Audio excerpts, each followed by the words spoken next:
Hello. Today, Sunday, August 20th. Been a long time since I made a video. Not because there isn't plenty to talk about, just timing. There is a song, by the time you see this video, you'll probably have seen it. It seems to have gone viral just based on the YouTube statistics. The artist Oliver Anthony, Richmond, north of Virginia. It's got 28 million views in 12 days and over 100,000 comments just on the one location that aired it. So there might be other places that it got posted. The song's great. It's folky country, just a man with a banjo singing about reality. What I wanted to talk about was not the details of the song, but the potential behind it and how it will likely be squandered because the vast majority of people still don't understand or are unwilling to accept the occult, the hidden or secret knowledge. So what is the song about? It's a very emotionally gripping tale. Speaking of the average hardworking person here in America, but this certainly could cross borders. This could be a song for the world, no doubt. And how life is hard and getting harder, and there seem to be even hints at some force as personified by perhaps the politicians for into Richmond that are making it harder for us. And it's not that I don't think this song isn't on point. I think it is very, very on point. People are feeling all sorts of different tumultuous emotions here in the post-2020 pandemic. Wildfires are raging. Point of reference, Hawaii just burned about a week ago. Canada's on fire. California's supposed to be getting a hurricane, right? Crazy stuff continuing, and it's going to continue, right? So ask yourself, based on to what degree do we know history is accurate? It seems many of the events, at least, that occurred did in fact occur, even if the cause behind them is fallacious. But ask yourself, is history not deeply woven? Is the story of history not replete with constant struggle and strife and what appears to be a fringe minority ruling over the vast majority of people? I mean, even if, and I've talked about history before, even if you're just an American, with the known history that they teach us at school, what do we know about? How many wars and people that have died? The supposed discovery of this country and the accepted narrative that we wiped out the American Indians, which that part is true. Perhaps the reasons and the industry and the actual people behind that and why they would want to do that have been misleading, but no one's really debating that quote, white people came here and killed the red man, as they would describe it back in the day. Okay? Where in history are the pockets of utopia? Therein would lie the answer as to why they decided to decimate native peoples the world over. in the known history, in the last few hundred years across the continents. Okay, it's been constant devastation. Now the mechanisms and the details seem to change and the descriptions, but it's still this caste society, whether it's relatively overt, like something in India, or more hidden, like here in the States. But we've still got it. The illusion of freedom. Okay. So Oliver Anthony's song is very viscerally touching on the emotions for anyone that listens to it, of that feeling of what we're witnessing transpire at an accelerated rate, here in the post-2020 world. As we're no longer creeping into the AI technocracy and any other adjectives you want to use to describe this version of tyranny, as compared to the more old school versions, the Roman Empire and all the dynasties before and after. So, as this video goes viral and it tugs on these heartstrings, the question ultimately for every individual, as we all diagnose the problems, the question has to be one focused on a solution, which is, what is it that I can do? The I referring to anyone that is listening.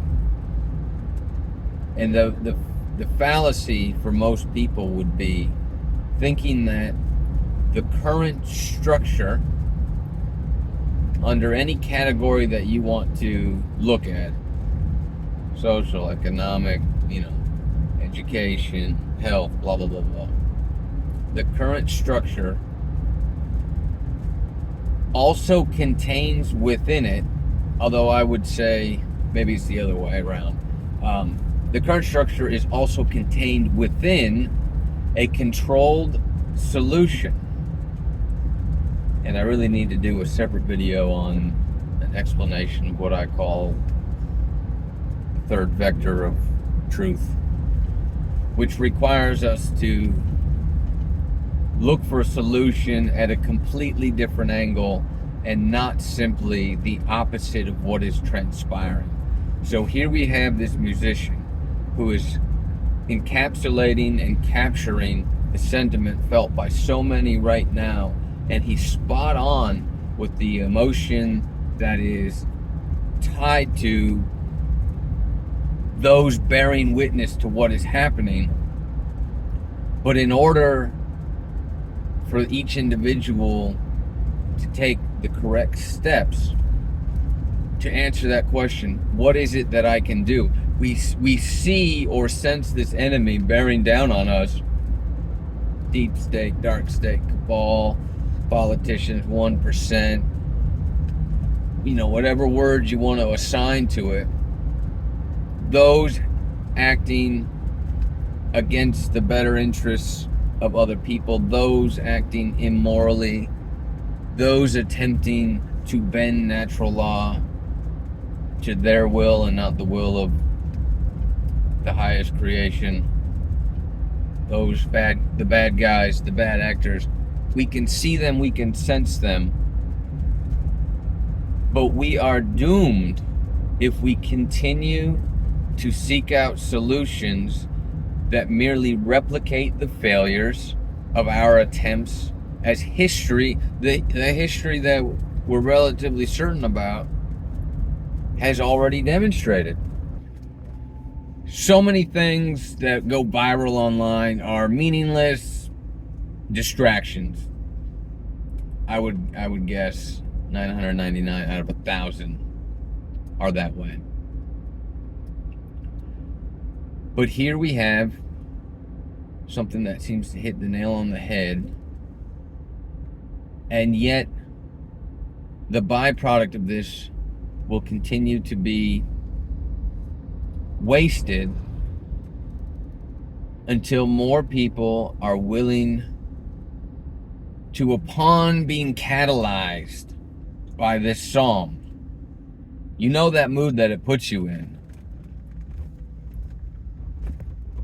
For those that like to imbibe, it's that same kind of relaxed alertness you experience on that very first drink, when the effect of the alcohol is different from those that precede it, where it calms you down and you have this little glimpse. This is long before a buzz or anything.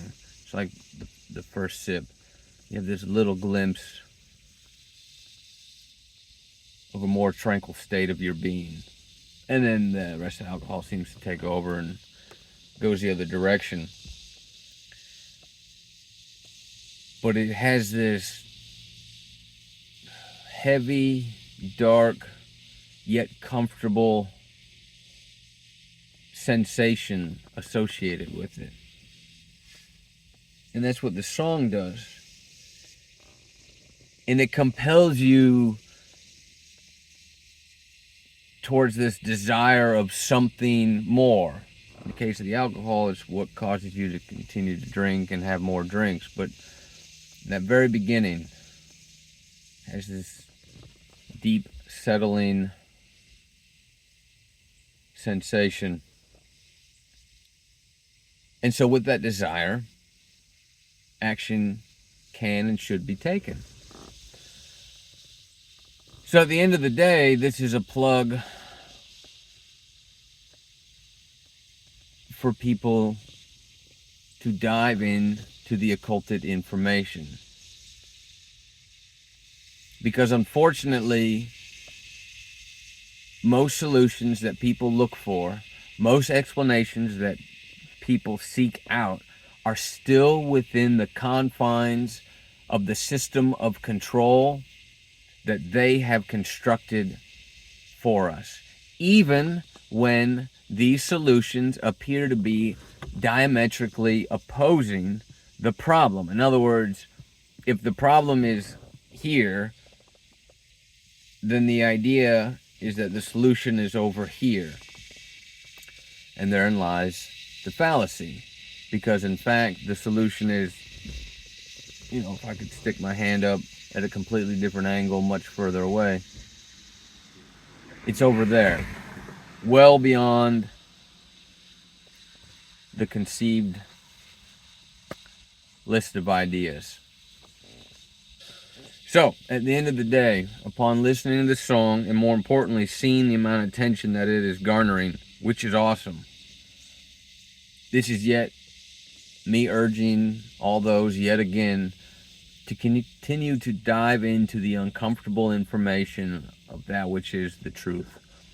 The occulted data, the hidden knowledge, the secret teachings, the things that upon encountering the information causes one to stop and say, what is it that I believe, and is it possible that I am lying to myself?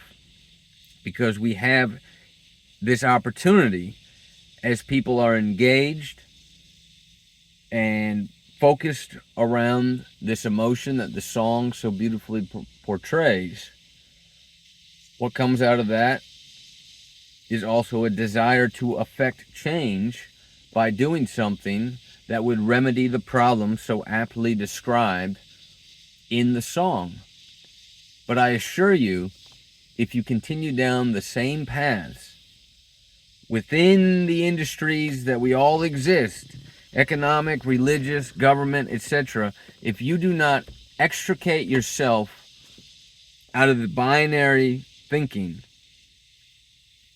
then we will have squandered yet again an opportunity to help save ourselves.